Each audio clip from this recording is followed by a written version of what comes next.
What happens when one of Britain's most beloved comedic actors finds himself in the hot seat across from a host who seems determined to pick a fight? When Rowan Atkinson, the man behind Mr. Bean and Blackadder, agreed to appear on The View, nobody expected what was about to unfold. This wasn't just another celebrity interview. This was a masterclass in how a conversation can spiral completely out of control.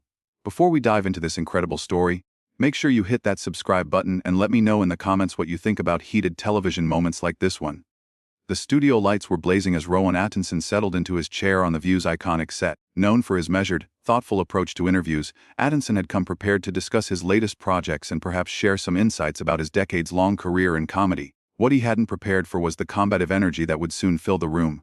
Joy Behar, seated directly across from him, had that familiar glint in her eye that regular viewers of The View knew all too well. It was the look she got when she sensed an opportunity to stir the pot, to push buttons, to create the kind of television moment that of people talking for days. So, Rowan, Joy began, her voice carrying that distinctive New York edge. You've made a career out of playing characters who don't speak much.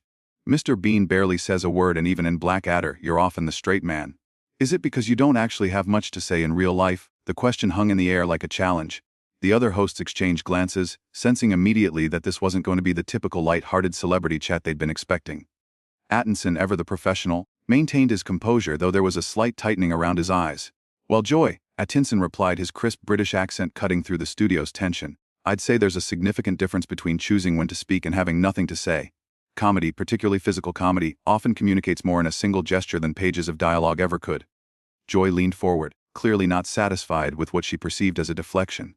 But isn't that just a fancy way of saying you're hiding behind characters because you're uncomfortable with who you really are? I mean, when was the last time we saw the real Rowan Atkinson, not some bumbling character or uptight historical figure? The studio audience shifted uncomfortably. This wasn't the warm, welcoming atmosphere that guests typically encountered on daytime television. Whoopi Goldberg, sitting at the head of the table, shot Joy a warning look, but it went unnoticed. Atkinson's jaw tightened almost imperceptibly. I find it interesting that you equate choosing one's words carefully with hiding joy.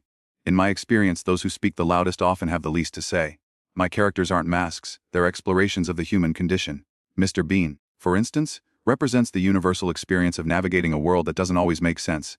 Oh, please, Joy interrupted, waving her hand dismissively. That's just pretentious nonsense. You made millions playing a guy who acts like a child because it's easier than dealing with real adult conversations. At least here in America, our comedians aren't afraid to tackle real issues, to say what needs to be said. The comment hit its mark. Atkinson's polite smile faltered for just a moment, revealing a flash of genuine irritation. I wasn't aware that geography determined the validity of one's artistic expression, Joy, though. I suppose reducing complex creative choices to nationalist talking points is easier than engaging with the actual work. Joy's eyes lit up. She'd found her angle, her way to make this interview memorable. Nationalist talking points. That's rich coming from someone who's made a career out of perpetuating the stereotype of the bumbling British fool. Tell me, Rowan, how does it feel to know that your most famous character is basically a grown man with the mental capacity of a toddler? What kind of message does that send to kids? The other hosts were now visibly uncomfortable. Sarah Haynes tried to interject with a lighter question about Atkinson's upcoming projects, but Joy bulldozed right over her. I mean, seriously, Joy continued, her voice rising slightly. When parents put on Mr. Bean for their kids, they're basically saying it's okay to go through life being incompetent and irresponsible. Is that really the legacy you want to leave? Atkinson's hands, which had been resting calmly on the armrest of his chair, slowly clenched into fists. His voice, when he spoke, was measured but carried an undertone of steel that hadn't been there before. Joy, I'm beginning to suspect that you've never actually watched any of my work with any degree of attention. Mr. Bean's appeal lies not in incompetence, but in his unique problem-solving approach and his resilience in the face of everyday challenges. Children connect with him because he sees the world differently, not because he's incapable problem-solving. Joy laughed, but it wasn't a pleasant sound. The guy can't figure out how to put on pants without causing a catastrophe. And don't even get me started on Blackadder, where you play characters who are either completely cynical or utterly powerless. What is it with British humor and this obsession with failure and misery? The studio had gone deadly quiet. Even the camera operators seemed to sense that something was going very wrong. Atkinson's professional facade was beginning to crack, and viewers could see the real man underneath. The artist who had spent decades perfecting his craft, only to have it dismissed and mischaracterized by someone who clearly hadn't done her homework. I think, Atkinson said slowly, his words carefully chosen, that you're confusing sophistication with misery. Joy, British humor has always dealt with the complexities of life, the moments where things don't go according to plan. It's about finding grace and humor in those moments, not wallowing in them. Joy wasn't backing down. If anything, she was doubling down, sensing that she had Atkinson on the defensive. Grace. There's nothing graceful about a grown man destroying a department store because he can't figure out how to try on a shirt.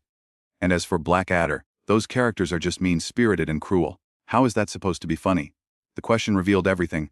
Joy hadn't just misunderstood Atkinson's work. She had fundamentally missed the point of it entirely, and now she was attacking not just his characters, but the very foundation of his artistic philosophy. Atkinson leaned back in his chair, and for a moment his expression was unreadable. When he spoke again, his voice was quiet, but it carried the weight of decades of experience and expertise. Joy, I'm starting to realize that this conversation was never intended to be about my work or my career. You've clearly made up your mind about what my characters represent, despite having apparently never understood them. But let me ask you this. When was the last time you created something that brought joy to millions of people around the world? The question hung in the air like a gauntlet thrown down. Joy's face flushed red, and for the first time in the interview, she seemed momentarily speechless. But that moment didn't last long. Excuse me. Joy's voice had taken on a dangerous edge. Are you seriously questioning my credentials? I've been in this business for decades. I've written books. I've done stand-up. I've been on television longer than some of your fans have been alive. Atkinson's eyebrows raised slightly, a gesture that those familiar with his work would recognize as the precursor to a devastating verbal blow. I wasn't questioning your longevity, Joy. I was asking about creation, about bringing something new and joyful into the world. There's a difference between occupying space in the entertainment industry and actually contributing to it. The other hosts were now exchanging increasingly worried glances. Whoopi tried once again to steer the conversation back to safer ground. Maybe we should talk about your upcoming projects, Rowan. I understand you're working on something new. But Joy wasn't about to let this go. Her ego had been bruised and she was in full attack mode now.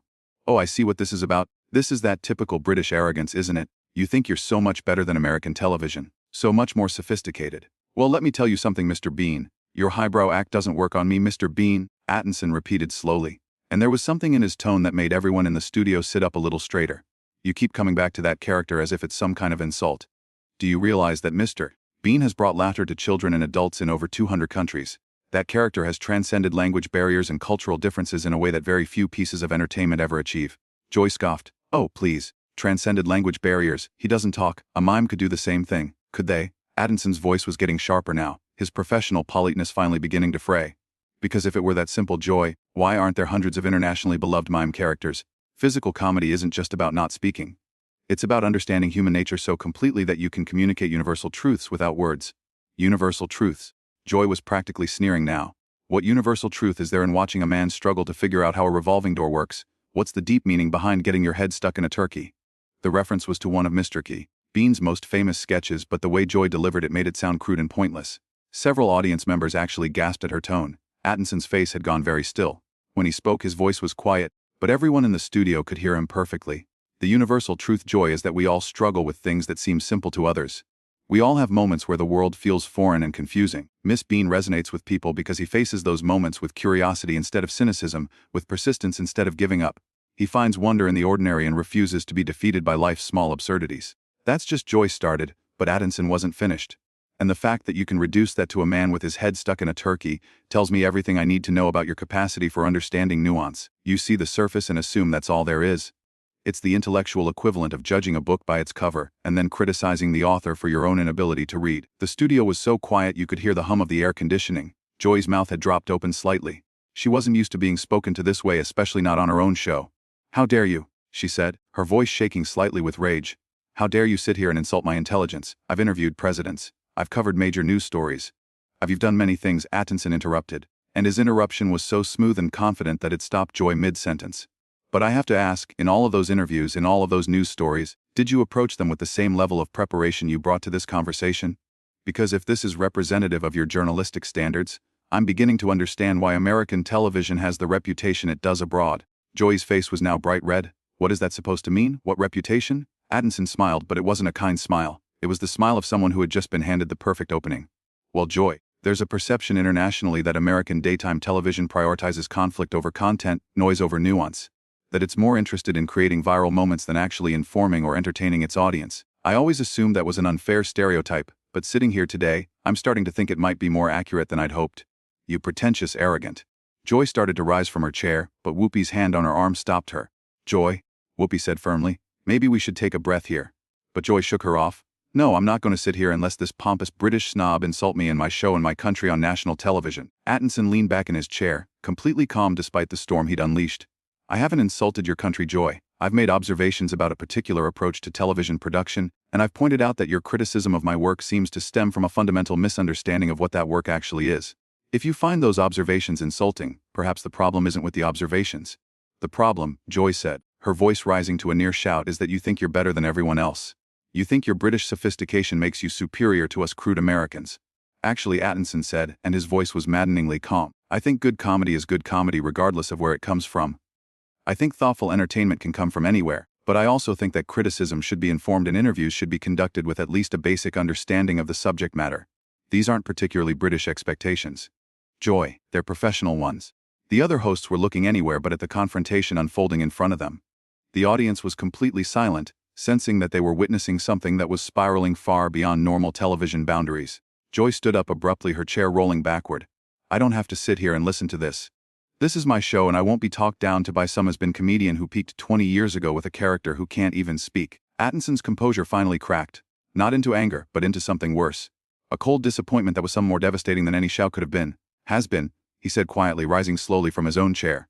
Joy! Bean's Christmas special aired last month and broke viewing records across 3 continents.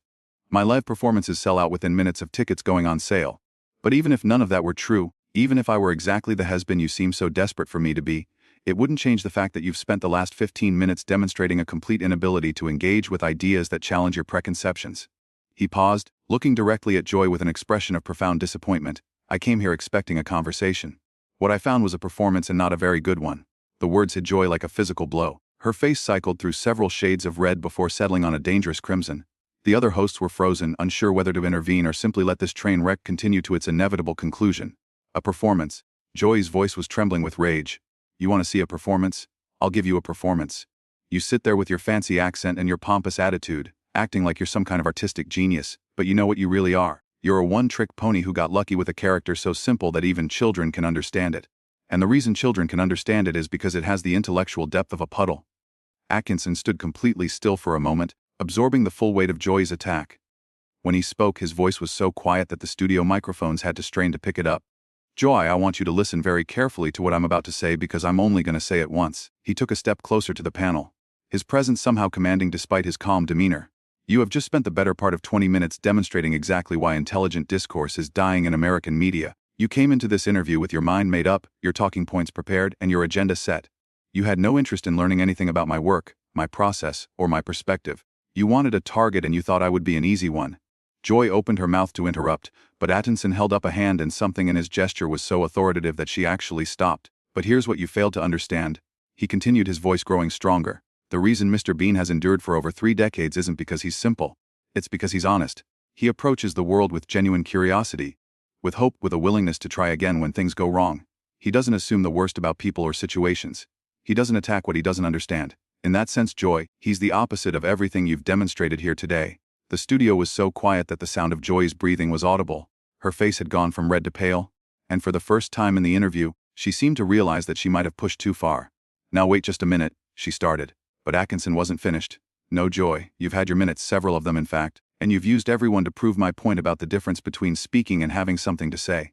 You see, the tragedy here isn't that you disagree with my work.